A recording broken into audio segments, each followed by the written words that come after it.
Hey there folks, this practice is going to be focused on developing the range of motion or supporting your range of motion to bind.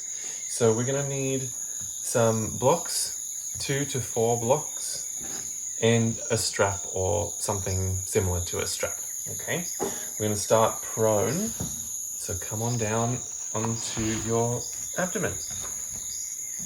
As you do come down, we're just going to start with a little stretch for the pectoralis muscles.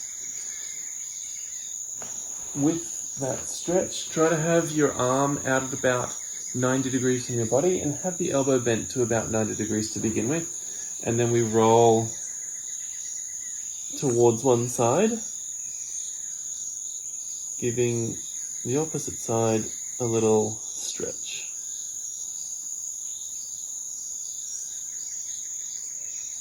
Find the right amount of sensation for you and then pause there.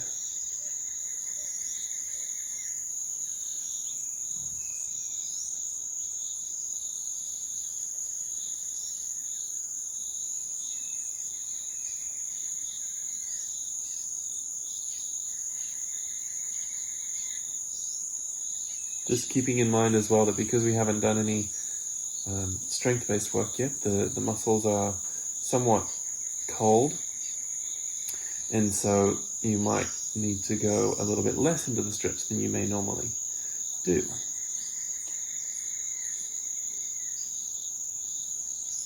Just holding this for a few moments, taking some nice breaths in and out through the nose.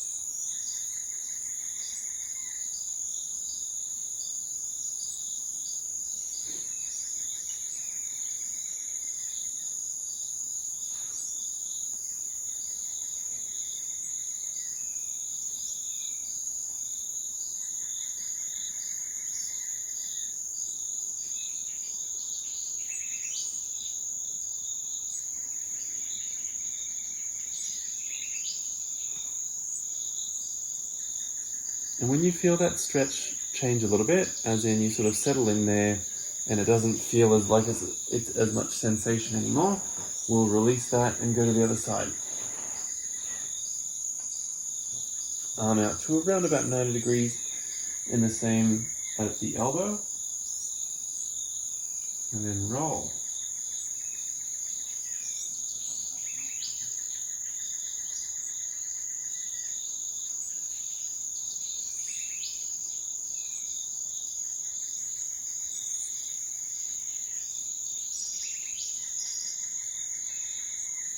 Just a few moments here, a few breaths.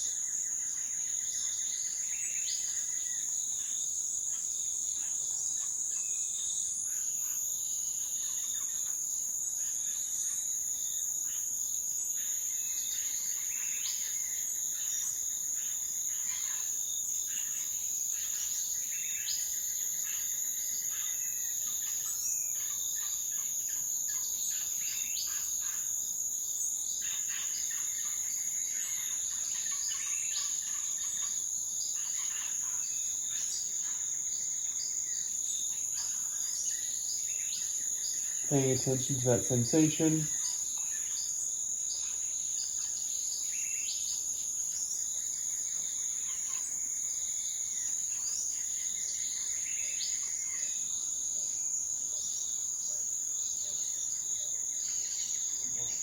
And whenever you feel accustomed to that stretch, then you can release. Stay on your front. We've got a whole bunch of work to do on our front here. Some of this you'll be familiar with, and some of it might be a little bit new. We're going to go with some rotator cuff warm-ups to begin with. So grab your blocks. The blocks, by the way, are optional, so if you find that the blocks add a little bit too much, then you can let them go and do the same work without the blocks. Set up your arms at 90 degrees from your body and the elbows at 90 degrees of flexion as well. Take a grip of the block with your palms facing down to begin with. Chin on the ground or forehead on the ground if that's more comfortable. And then we lift the blocks up as much as we can with the palms facing down and keeping the elbows down on the ground. Lift on all the way up, pause at the top for a second, then slowly lower the blocks to the ground. 2 more of those. Seeing if you can get a little bit more range with each lift.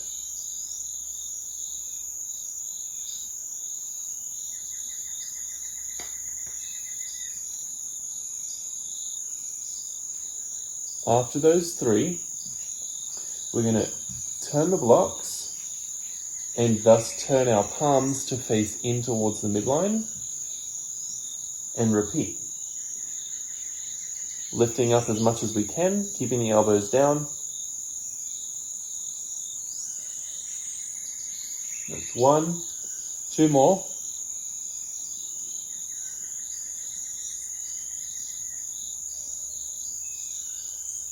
Two, last one, so you can get a little bit more range.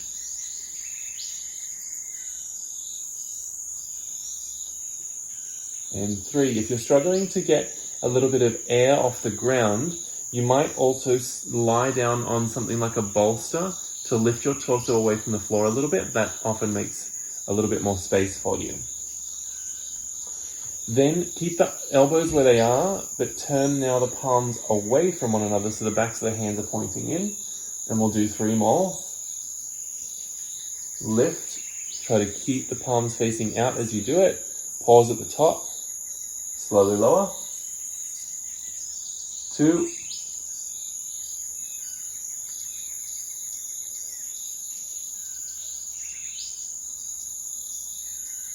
And one last one.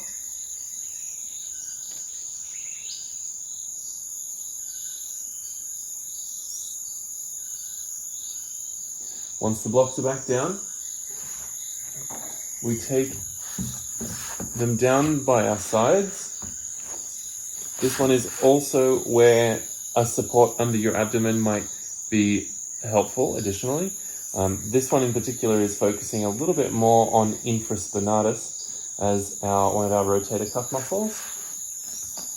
And often we don't quite have the same amount of range here. So, elbows at 90 degrees again, and tuck the elbows in as close to your torso as you can. The shoulders are going to be lifted, the elbows are going to be off the ground, and you're going to be squeezing in nice and tight. You might lift the chest just a little bit to get a little bit more space. And then the same deal, we're going to float the blocks off the floor and try to lift them as high as we can. Palms facing down for these first 3. Slowly tap down and repeat. Try to avoid letting the elbows run away from your torso. 2, and the last one.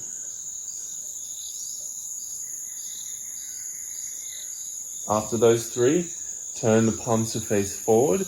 Take a look at the elbows, make sure they're still at about 90 degrees of flexion, and make sure the elbows are nice and tucked into the sides, and repeat.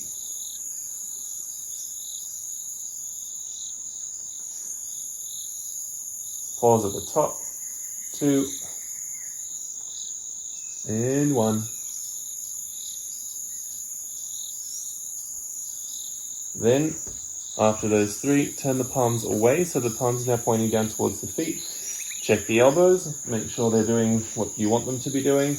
Tuck them in nice and close, and 3. Lift at the top. 2. And 1.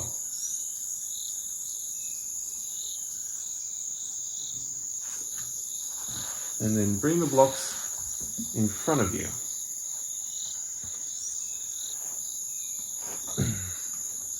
Make it so that your elbows can just come on top of the blocks on their lowest setting.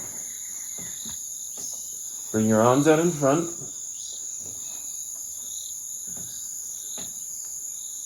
Start with your palms face down. No, actually, start with your palms pointing towards one another. Let's do that.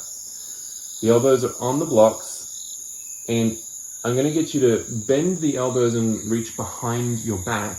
But as you do it, I'd like you to think of the effort of the hands being repelling towards one another. So as you bend your elbows, the hands are going to want to come together. You're going to try and send them apart, so working on external rotation, and reach the thumbs back towards the back. Okay. Do that slowly, 2 more times, 3 times in total. As you go, thinking about the hands moving away from one another, hands are repelling from one another. Trying to get a little bit of a tap on the shoulder there. And again, try to push the hands away from one another to get more external rotation out of the glenohumeral joint. After those 3, we're going to turn the palms to face up and do the same thing. Think about the hands repelling away from one another. As you do it, try to keep your chest nice and low and try to tap on the back. Slowly release. 2 more. As you come up, as you bend the elbows, repel the hands from one another.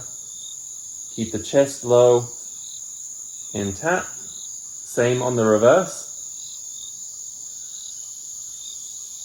And the third one. Try to avoid the hands touching one another.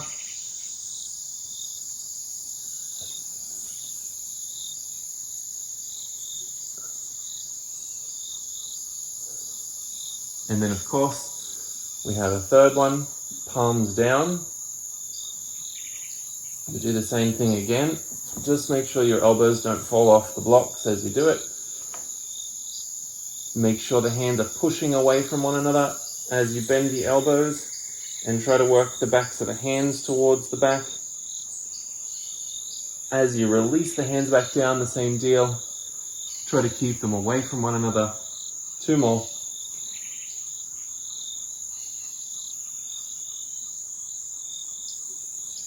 Really working on that external rotation here.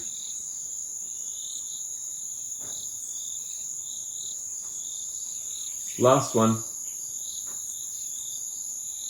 Push the hands away from one another.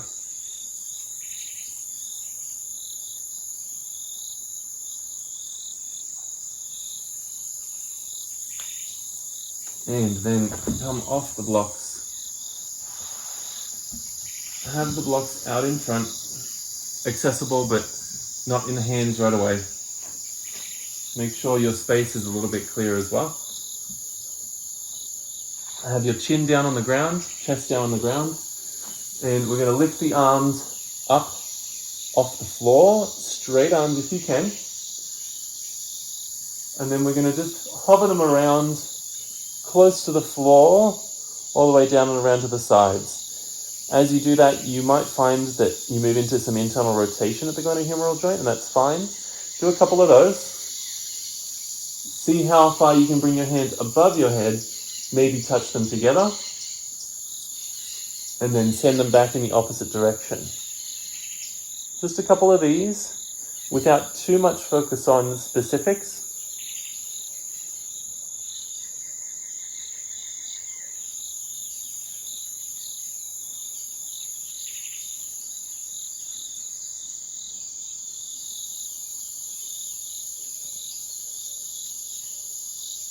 After the one that you're on, bring your arms back up. Take a moment, just take a breath with the arms resting on the ground.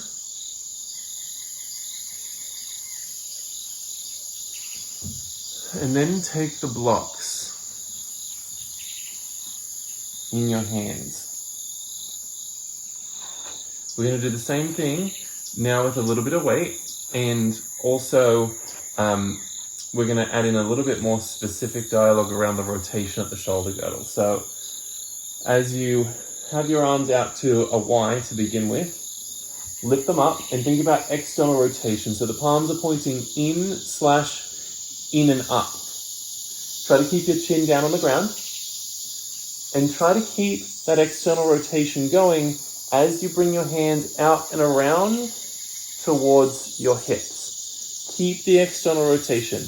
The external rotation here is going to help increase the activity in the trapezius muscles. And then come back forward. Try to get the hands even further away from the ground. Lift them up even more. And then bring them as far forward as you can, maybe in front of you to touch. Again, try to keep the chin on the ground as you do this. 1, go again. Lift the hands higher away from the ground. Keep the external rotation. Go back as far as you can until there's no more room, and then come back forward, hovering the hands as far away from the ground as you can. Maybe a little tap in front, or as far forward as you go. And then third time, go for it. Get a little bit more range of everything.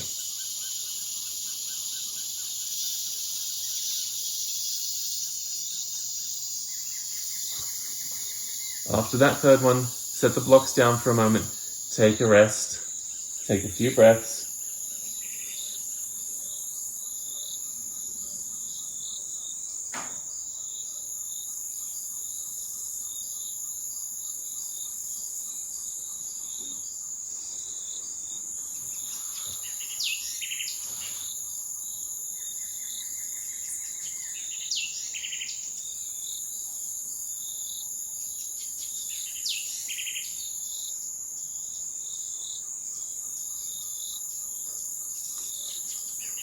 Okay. Leave one block on the ground. Take the other block in your hand. Bring it out in front. Straighten it out and then lift. Okay. This time, as you come back around, just like we were doing without the blocks, you're going to allow some internal rotation to occur at the glenohumeral joint, which is then going to allow you to lift the block further away from the ground and the shoulder is in more extension. As you come down by your hip, get as close as you can with a straight arm, and then bend the elbow and try and hover the block away from the back and bend the elbow as much as you can. Tap the block as high on your back as you can before hovering it away and reversing out. Gradually come on back forward. Get some external rotation as you go, and then repeat.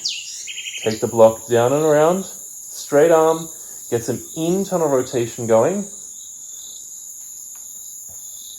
Get as close to your hips as you can, and then bend the elbow. See if you can hover the block away from the back until you can gradually tap it down as high as possible, and then reverse out. Come on back forward. Third time's the charm. Hover the block even further away from the floor as you get that internal rotation. Bend the elbow. See if you can touch higher on your back. And then reverse out. Come on back forward. Switch hands.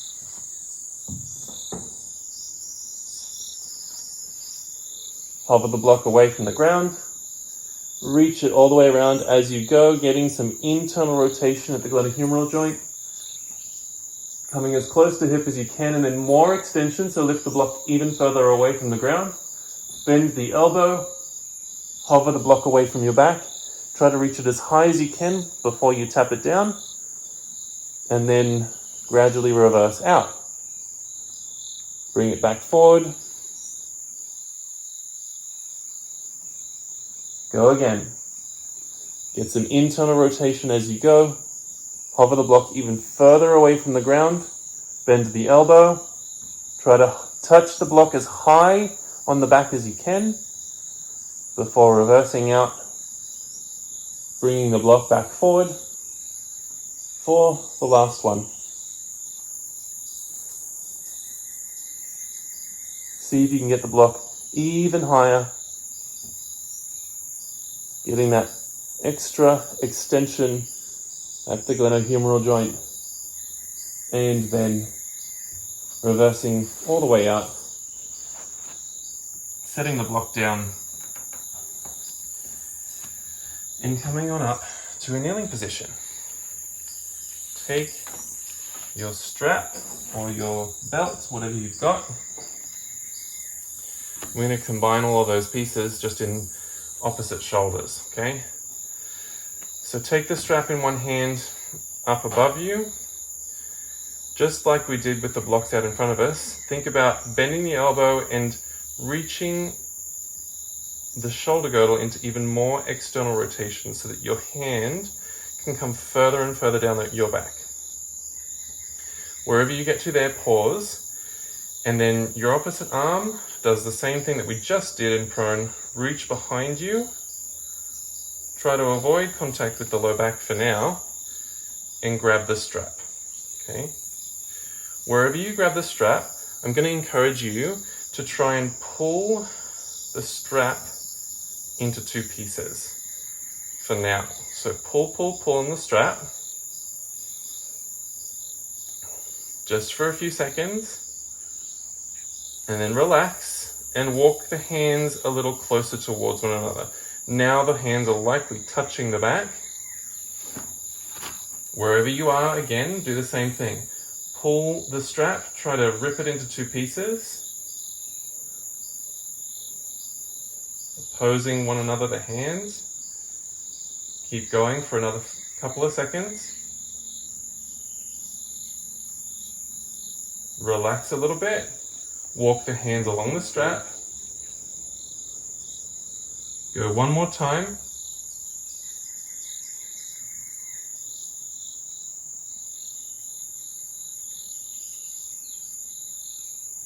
Keep pulling apart, keep pulling apart. And then relax a little bit. Walk the hands. Maybe you then make contact with the fingertips. Maybe you keep holding onto the strap. And then once you've got your final position, whether it's still on the strap or with the fingertips touching, a little bit of effort. So as you were thinking about pulling the strap apart, there was more effort, but try to think about the same thing, but just to a smaller degree. Okay. Then from there, you might decide to fold forward a little bit at the hips. That changes the dynamic at the shoulder girdle, and then sit back up. You can do that a couple of times.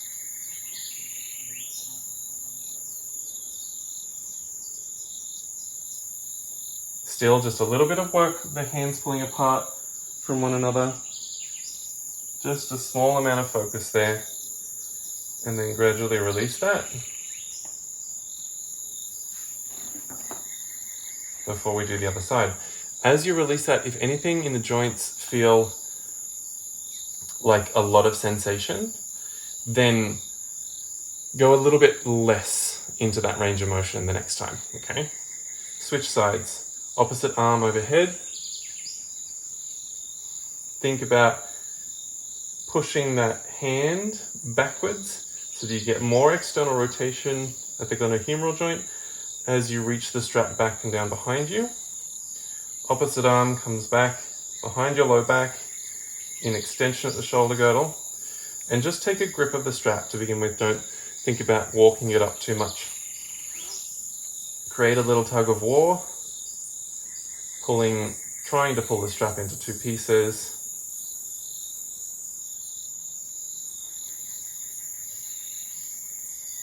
Couple more seconds. And then release that effort, walk the hands a little closer towards one another, and repeat. A little bit of effort, pulling the hands apart from one another.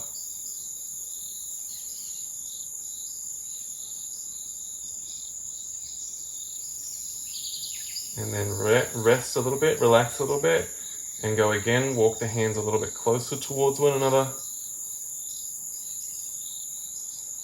Repeat some work.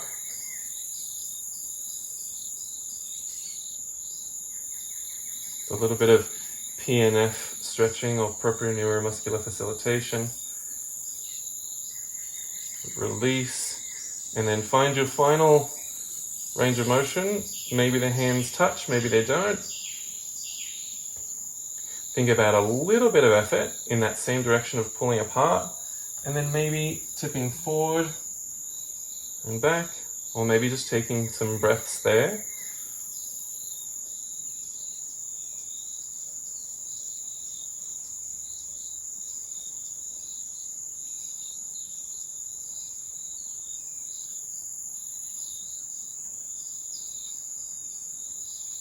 Before slowly releasing that and bringing your legs out in front.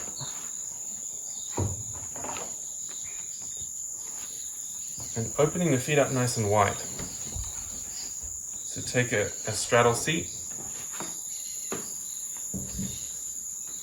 We're going to do that again on the first side. Reach that arm overhead. Instead of going through the steps of the PNF, you can find whatever is a comfortable end range for you on this side. Maybe the hands touch, maybe they don't. If your left elbow is pointing up, then you're going to go towards the right. If it's the opposite, go towards the opposite, okay? Gradually, we're going to tip to the side, adding a little bit of lateral flexion here into the equation.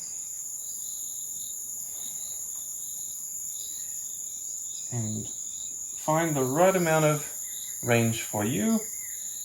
As you do fold to the side, think about the top elbow or the top shoulder opening up a little bit more so that you're essentially adding in a little bit of effort of rotation of the spine so that it's more lateral flexion as you tip to the side.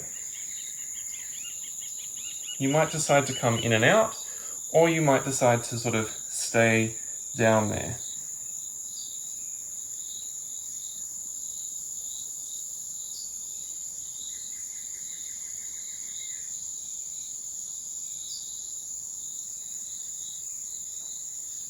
Taking another moment here.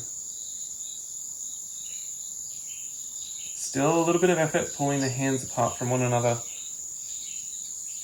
And as you come back up, gradually release and switch sides.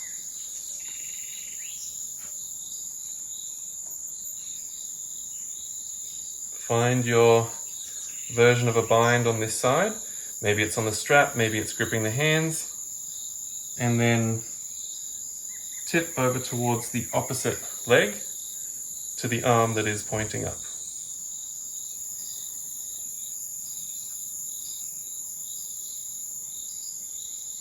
Think about a little rotation of the spine so that you can maybe look up a little bit.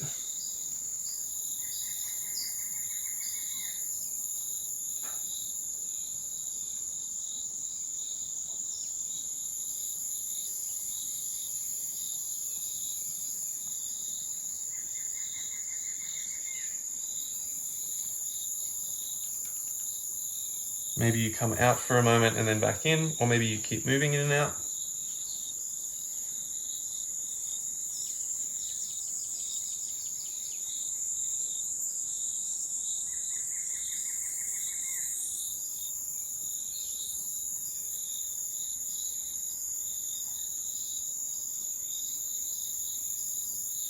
And then when you're ready to come back up, take a seat, release the arms, give the shoulders a little roll. And hopefully, as well as helping with some binding, hopefully the shoulders also feel like they've gotten a nice little tune-up, a little oiling, a little greasing, and that they may be ready for whatever the rest of the day holds for you, okay? Also feel free, this is a great practice to take into additional practices where you might find the option to bind, so feel free to take it from here and move into something like that. Otherwise, you can also feel free to take some rest. You can lie down, take a seat, do whatever you need to do to feel supported and comfortable. And thank you so much for joining me here. I hope it feels good and it helps. If you have any questions, as always, you can always reach out to me. Please feel free. And I look forward to seeing you again in the next practice very soon.